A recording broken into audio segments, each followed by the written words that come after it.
ला तुशरिक बिल्लाहि शैआ, ऐ मुआज बिन जबल तू अल्लाह के साथ किसी को शरीक मत करना।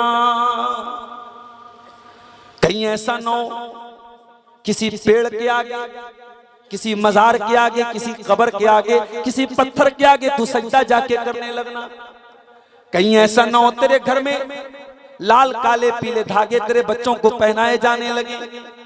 कहीं ऐसा न हो तेरे घर की औरतें भी मजारों पे जाके औलाद मांगने चली जाएं, नकली पीरों के पास, नकली बाबाओं के पास जाके औलाद मांगने लगे। आजकल आपने सुना होगा एक अशोक खरात नाम के नासिक के अंदर एक बाबा का मामला बड़ा वायरल हुआ था। 100 से ज्यादा औरतों के साथ उसने रेप किया था, जिनके वीडियोस अवेलेबल है, और कितनी होंगी अल्लाह आलम। और अशोक खरात का इतना बड़ा कांड दुनिया के सामने आया, कोई ऐसी कार्रवाई नहीं हुई, कोई उसके घर पे बुलडोजर नहीं चला। और अभी अमरावती महाराष्ट्र का एक वाकया जब सामने आया, सिर्फ मुस्लिम नाम आ गया, अयान नाम के एक नौजवान लड़के का नाम आया, और हकीकत ये थी उसने भी जो हरकत की इंतहाई गिरी हुई और कमीनेपन की हरकत की। उसने बहुत सारी लड़कियों को अपने जाल में फंसाया, और सही बात यह कि 8 लड़कियों का वीडियो उसका वायरल हुआ, और पुलिस ने गिरफ्तार भी किया, उसके घर पर बुलडोजर भी चला, और 8 वीडियो को मीडिया आज 180 वीडियो बना के पेश कर रही है। सिर्फ नाम में मुस्लिम आ जाए तो मीडिया का रवैया देख लीजिए। अशोक खरात के मामले में जो मीडिया खामोश थी, जब नाम अयान आ गया, मुस्लिम नाम आ गया, तो मीडिया में सबके बयानात भी आने लगे। हम तो एक ही गुजारिश करेंगे, मीडिया वालों से भी करेंगे और कानून के रखवालों से भी करेंगे, कि हम जिस कानून को मानते हैं और जो हमारे भारत का संविधान जो कहता है, वो कानून किसी धर्म की बुनियाद पर, किसी जाति की बुनियाद पर, किसी के मजहब की बुनियाद पर कोई भेदभाव नहीं करता है। कानून के चेहरे पर पट्टी बंधी रहती है, कानून मजहब के मामले में अंधा होता है। अगर कानून का पालन हो रहा है तो सबके साथ होना चाहिए। और मेरे प्यारे साथियों, अयान नाम के उस लड़के की ये जो हरकत थी, उससे यह भी पता चला कि अगर हमने अपने जवान बच्चों और बच्चियों के हाथ में मोबाइल दिया है, तो हम सिर्फ उनको उनका पासवर्ड जानने की कोशिश न करें, हम ये भी जानने की कोशिश करें कि हमारा बेटा वो उसके अंदर हया है कि नहीं है। उसका पासवर्ड हमें मालूम हो जाए, ये उतनी बड़ी बात नहीं है। हमारा बच्चा और हमारी बच्ची अगर हया वाली नहीं है, तो इस तरीके के कांड मेरे प्यारे साथियों और भी सामने आते चले जाएंगे। तो आप गौर कीजिए, अल्लाह के नबी ने जो 10 बातों की नसीहत की है, उसमें सबसे पहली बात आपने कही, ला तुशरिक बिल्लाहि शैया, अल्लाह के साथ तो किसी को शरीक मत करना। इस धरती के ऊपर सबसे बड़ा पाप अगर कोई है, सबसे बड़ा गुनाह अगर कोई है, तो अल्लाह के साथ शिर्क करना है। हजरत लुकमान अपने बच्चे से कहते हैं, या बुनैया ला तुशरिक बिल्लाह, ऐ मेरे बच्चे तू अल्लाह के साथ शिर्क न करना, इन्न शिर्क लज़ुल्मुन अज़ीम, शिर्क दुनिया का सबसे बड़ा पाप है। अल्लाह कुरान में 18 नबियों का तस्करा करने के बाद कहता है, वलौ अशरकू लहबिता अन्हुम मा कानू यामलून। हमारे 18 नबियों ने भी अगर अल्लाह के साथ शिर्क किया होता, उनकी तमाम की तमाम नेकियां बर्बाद हो गई होती, उनके तमाम के तमाम अमाल बर्बाद हो गए होते। अल्लाह कुरान में अपने आखिरी नबी से कहता है, वलक़द ऊहिया इलैका व इलल्लज़ीना मिन क़ब्लिका लइन अशरकता लयहबतन्न अमलुक व लतकूनन्न मिनल खासिरीन। ऐ मेरे नबी, अगर आपने भी शिर्क कर दिया तो आपकी भी तमाम नेकियां बर्बाद हो जाएंगी। शिर्क तमाम नेकियों के लिए जहर का काम करता है। अगर इंसान हाजी है, नमाजी है, उम्रे कर चुका है, लेकिन अगर शिर्क करके दुनिया से जाता है और तौबा किए बगैर मर जाता है, उस इंसान की मग़फ़िरत नहीं हो सकती। अल्लाह ने ऐलान कर दिया कि मुशरिक के लिए जन्नत हराम है।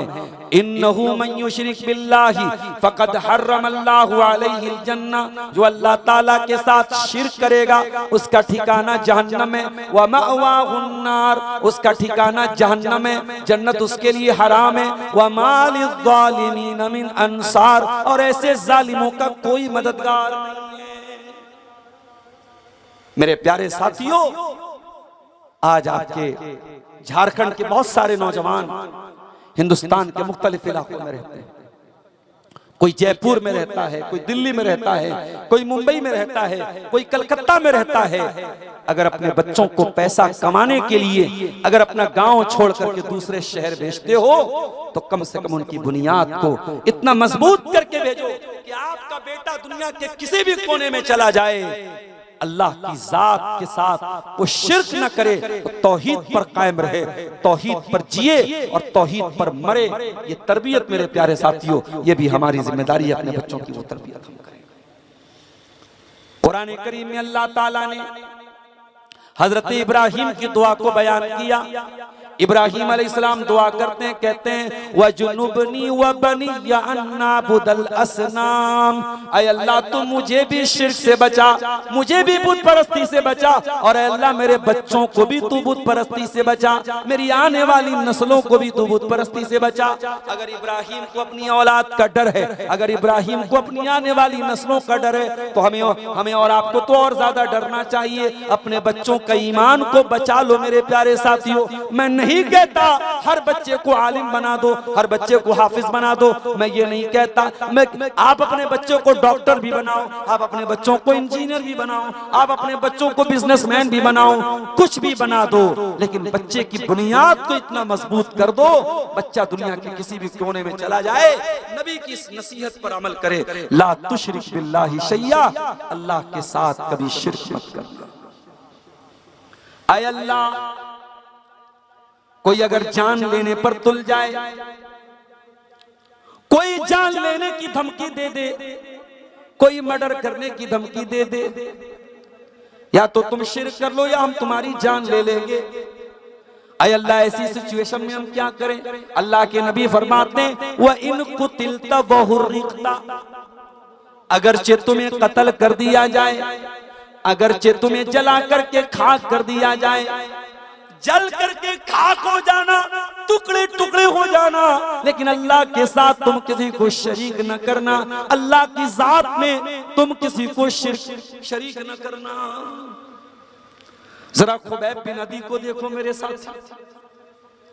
खुबैब बिन अदी कौन है? नबी के साहबी हैं। जुर्म क्या है, अपराध क्या है?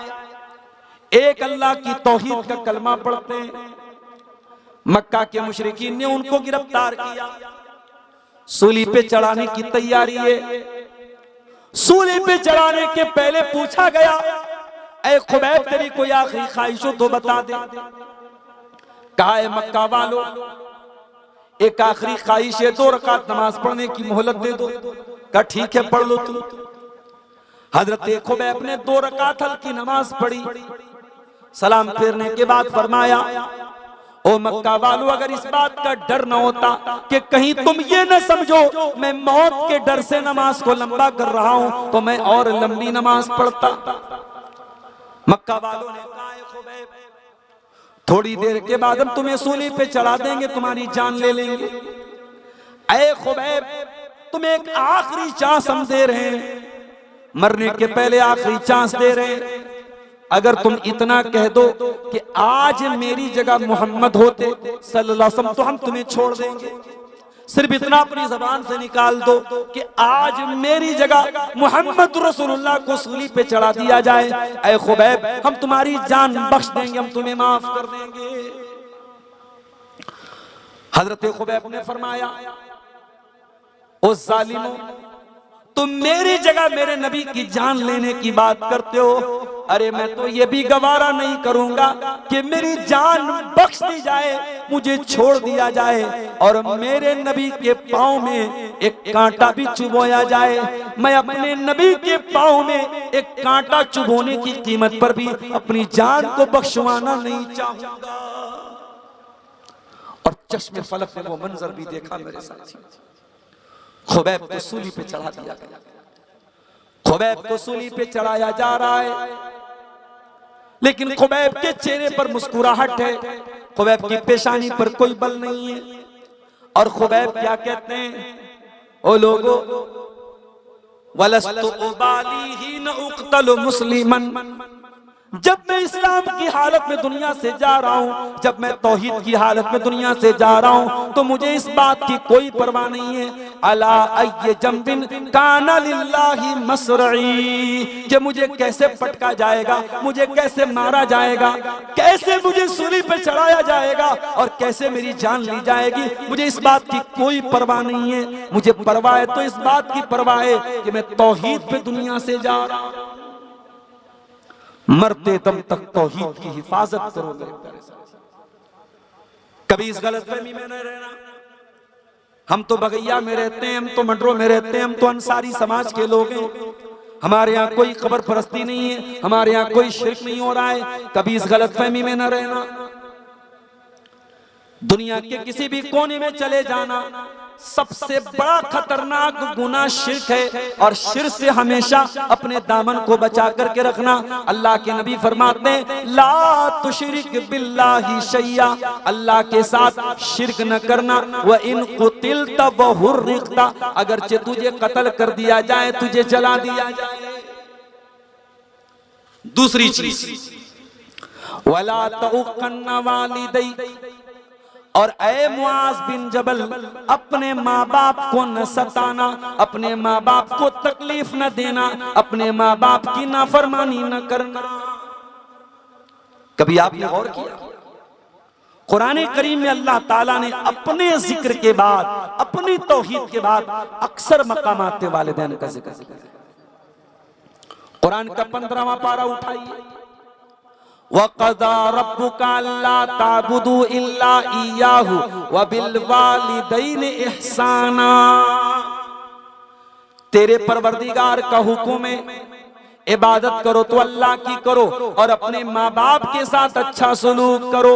इम्मा यब्लुगन्ना इंदकल किबरा अहदुहुमा औ किलाहुमा फला तकुल लहुमा उफ्फिन वला तनहरहुमा वकुल लहुमा कौलन करीमा।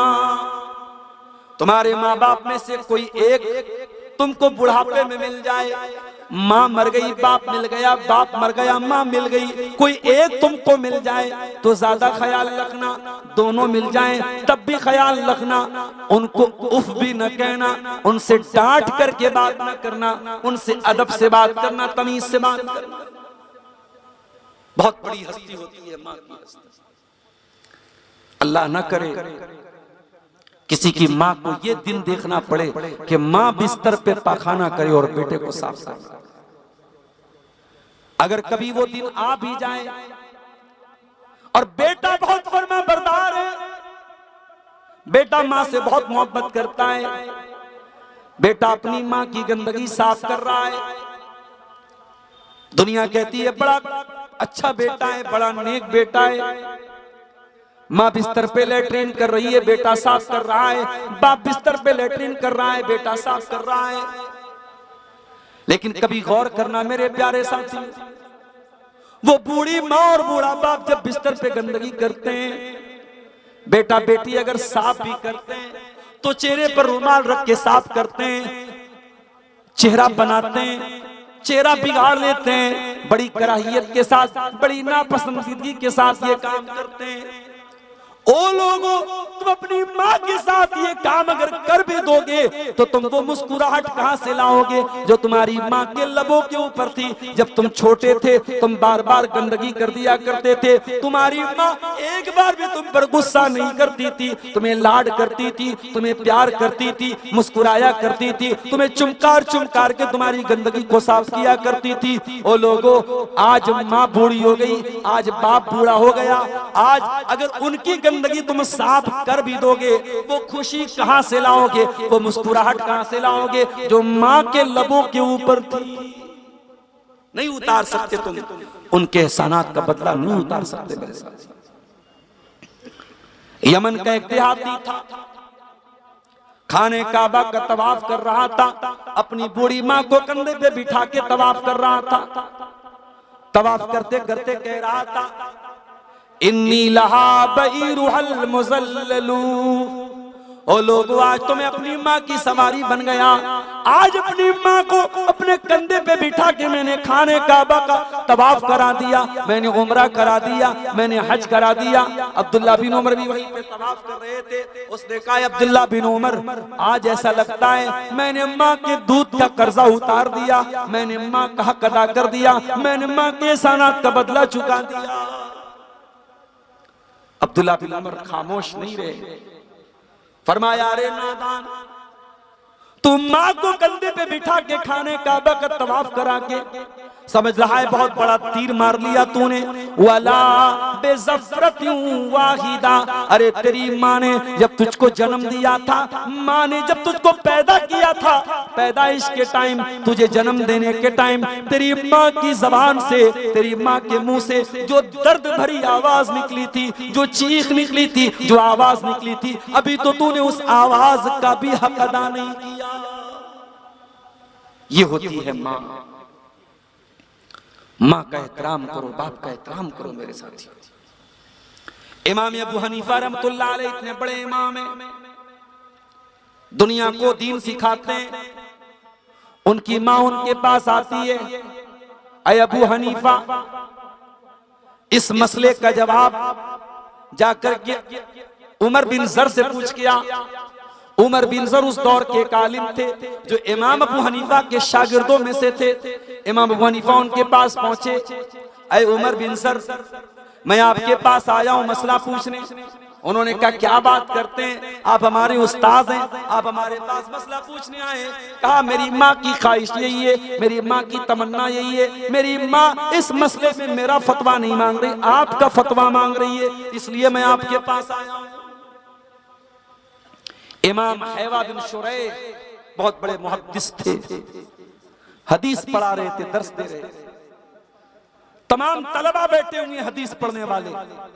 उनकी माँ आती है और कहती है, ऐ हैवा, जा करके मुर्गी के बच्चों को दाना दे के आ जा। मुर्गी का दरबा खोल के मुर्गी को दाना दे के आ।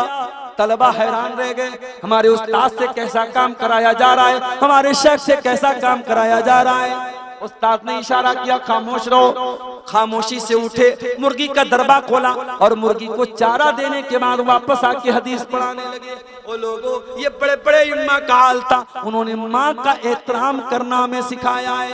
अल्लाह के नबी फरमाते, वला तउक्कन वालिदै, अपने माँ बाप की नाफरमानी मत करना।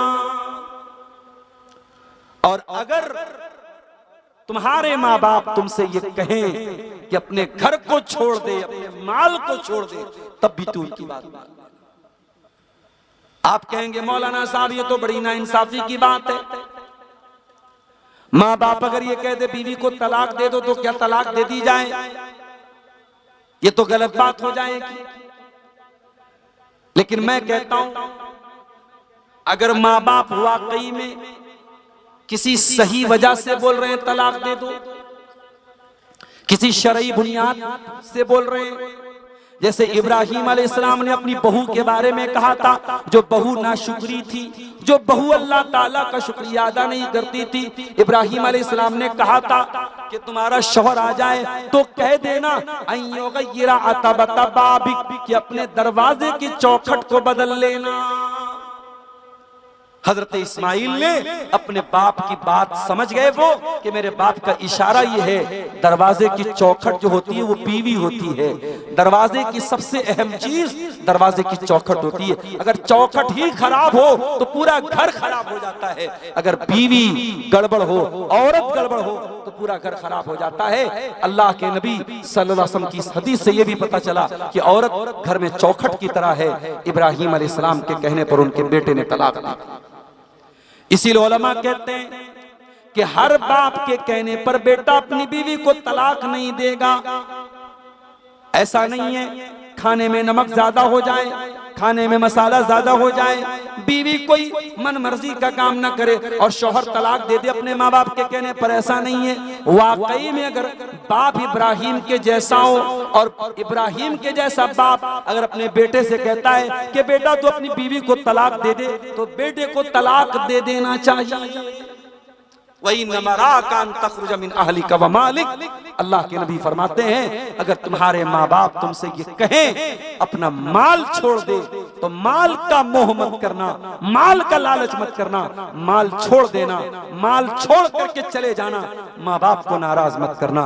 इतनी ताकीद है माँ बाप की फरमाबरदारी की, इतनी ताकीद है माँ बाप के साथ हुस्न सलूक की। मेरे प्यारे साथियों, आज हमारे समाज में कितने लोग हैं जो माँ बाप को रुलाते हैं। हाँ, मैं ये भी कहूंगा सिक्के के दोनों पहलुओं पर हमारी नजर होनी चाहिए। अगर समाज में ऐसी औलाद है जो माँ बाप को रुलाती है तो ऐसे वालिदैन भी समाज में हमको मिलेंगे जो अपनी औलाद को रुलाते हैं, जो औलाद के साथ नाइंसाफी करते हैं, जो लड़के लड़कियों की शादी में ताखीर करते हैं, जो लड़के लड़कियों की तरबियत में कोताही करते हैं। अभी हम उस पर भी बात करेंगे। अल्लाह के नबी ने ये दूसरी बात कही कि खबरदार अपने माँ बाप की नाफरमानी मत कर।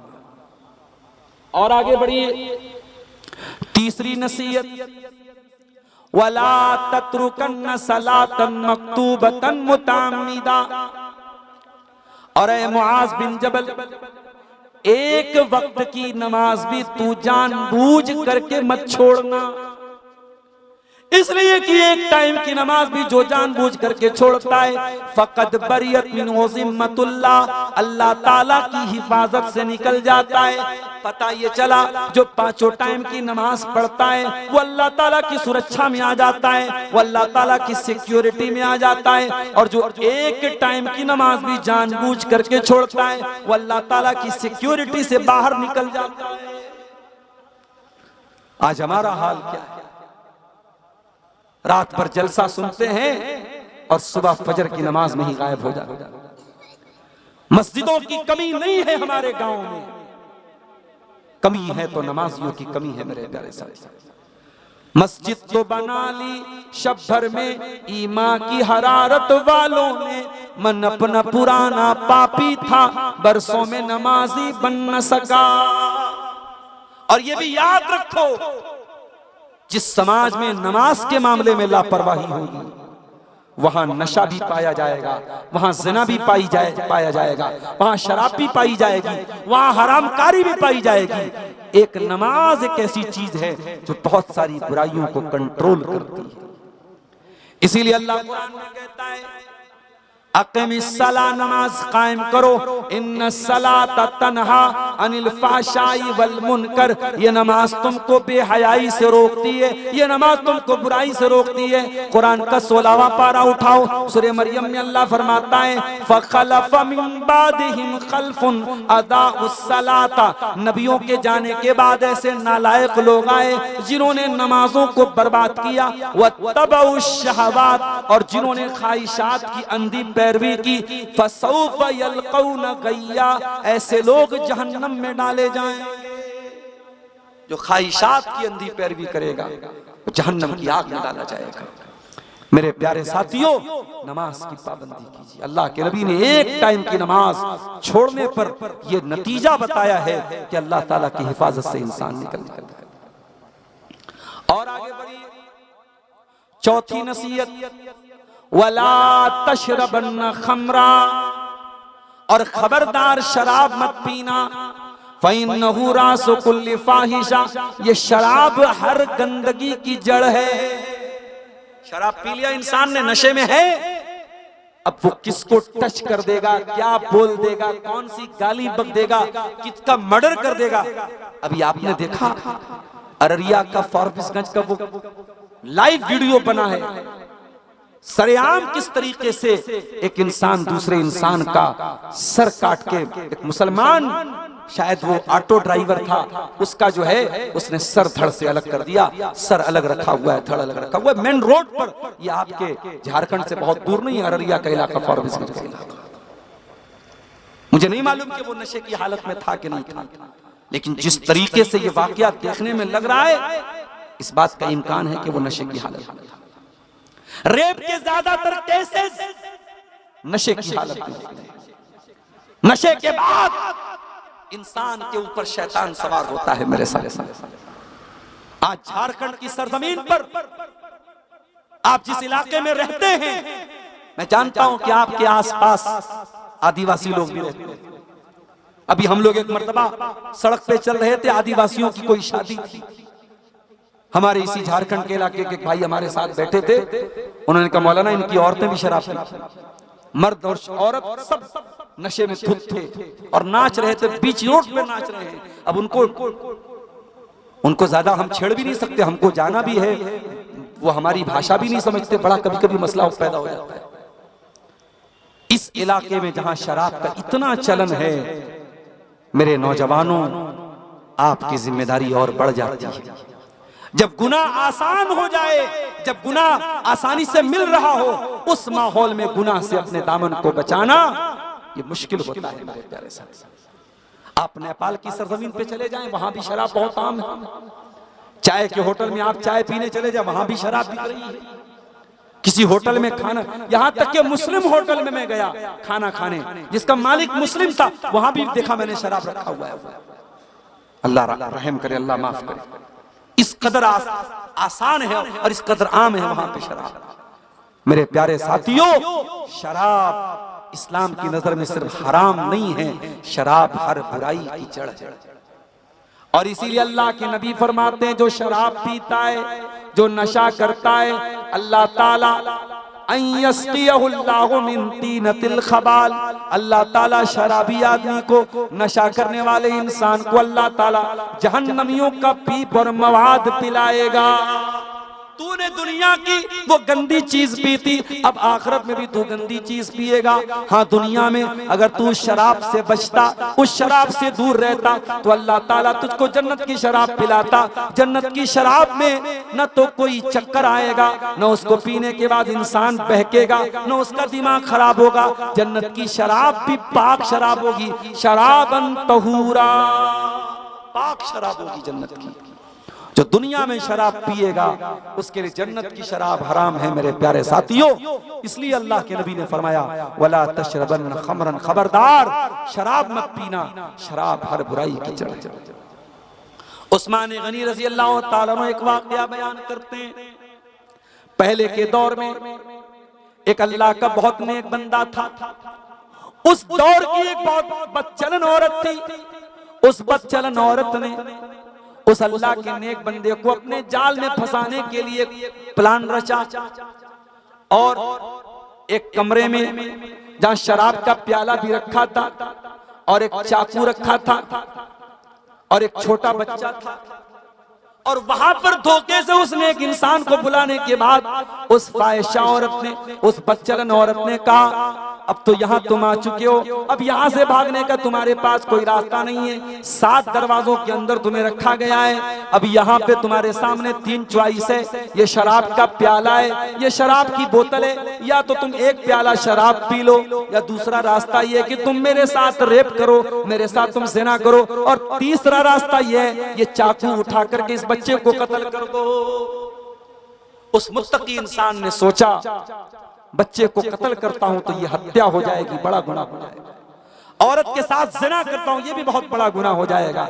शराब पी लेता हूं, ये हल्का गुनाह है।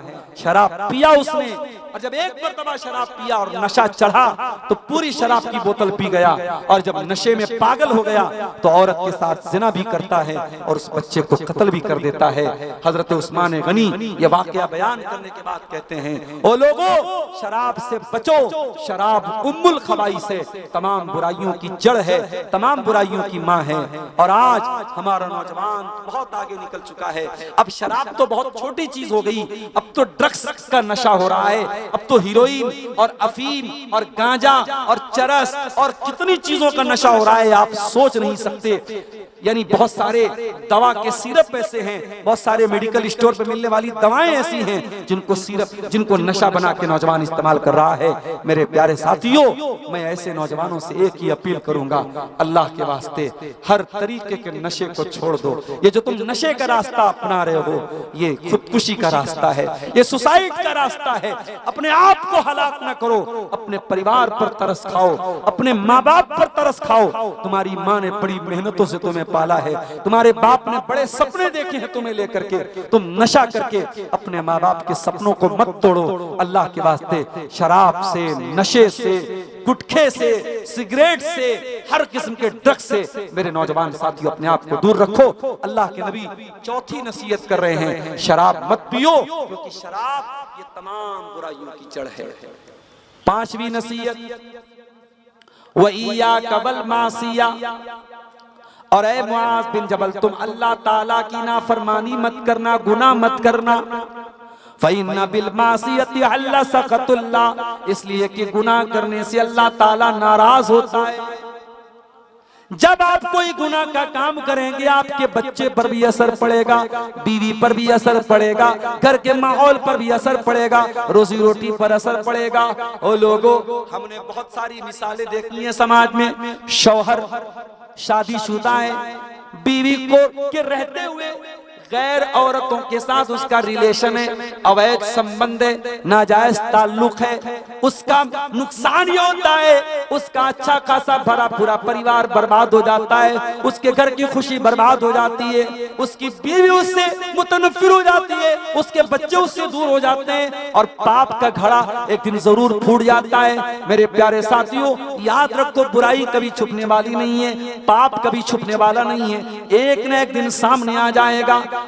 जब शैतान आपके दिल में किसी गुनाह का ख्याल डाले, किसी गलत काम का ख्याल डाले, तो अल्लाह के नबी की ये हदीस याद कर लेना, वइय्याका वल मासिया, ऐ मुआज बिन जबल तू गुनाहों से बचना, इसलिए कि गुनाह करने से अल्लाह ताला नाराज होता है, अल्लाह की नाराजगी उतरती है। बात सलफ कहते हैं कि मैं जब कोई गलत काम करता हूं, कोई गुनाह का काम मुझसे हो जाता है, तो मैं अपनी बीवी के अखलाक पर भी उसका असर महसूस करता हूं, अपनी सवारी पर भी उसका असर महसूस करता हूं। मेरे प्यारे साथियों, गुनाह बड़ी मनहूस चीज है और गुनाह आखिरत में जो सजा होगी होगी, दुनिया में भी गुनाह का कहीं ना कहीं बैड इफेक्ट और बुरा असर हमारे ऊपर पड़ता है। आप याद कीजिए, जब हमारे बाप आदम से और हमारी माँ हव्वा से जब खता हुई थी, जैसे ही उनसे खता हुई थी, सबसे पहला रिएक्शन क्या हुआ था? बदत लहुमा सौआतुहुमा, दोनों के बदन से कपड़े उतर गए और दोनों नंगे हो गए। पता ये चला कि गुनाह इंसान को दुनिया में भी नुकसान पहुंचाता है। अल्लाह के नबी फरमाते हैं, बंदा अपनी रोजी रोटी से महरूम हो जाता है अपने गुनाह की वजह से, इसलिए गुनाहों से अपने दामन को बचा के चलिए मेरे साथी। छठी चीज, अल्लाह के नबी फरमाते हैं, जब तुम मैदान जंग के अंदर हो और लोग हलाक हो रहे हैं, वइय्याका वल फिरार मिनज़्ज़ाब, मैदान जंग छोड़ के मत भागना, बुज़दिल मत बन जाना। ओ मुसलमानों, इस्लाम बुज़दिलों का दीन नहीं है, इस्लाम बहादुरों का दीन है, इस्लाम हिम्मत वालों का दीन है। मुश्किल से मुश्किल हालात आ जाएं, पीठ फेर करके भागने की कोशिश न करना।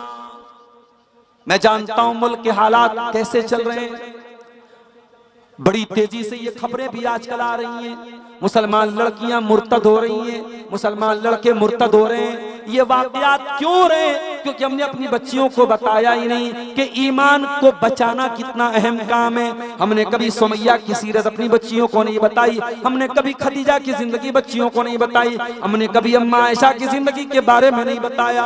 ओ लोगों, इस्लाम का मानने वाला, इस्लाम का सच्चा मानने वाला कभी मुर्तद नहीं होता है। जो मुर्तद हो जाए, जो इस्लाम को छोड़ दे, इसका मतलब कि उसने इस्लाम को समझा ही नहीं। इस्लाम तो वो दीन है, अकबर इलाहाबादी ने कहा था, इस्लाम की फितरत में कुदरत ने लचक दी है, उतना ही ये उभरेगा जितना के दबाओगे। आज कितना प्रोपेगेंडा हो रहा है मीडिया में इस्लाम के खिलाफ, लेकिन इससे इस्लाम खत्म नहीं हो जाएगा मेरे प्यारे साथियों। फूकों से ये चिराग बुझाया न जाएगा। ये दीन अल्लाह का है, ये अल्लाह का नूर है और अल्लाह अपने नूर की हिफाजत करेगा। मेरे प्यारे साथियों, अल्लाह के नबी कह रहे हैं, जंग के मैदान से पीठ फेर करके मत भागना। सातवीं चीज,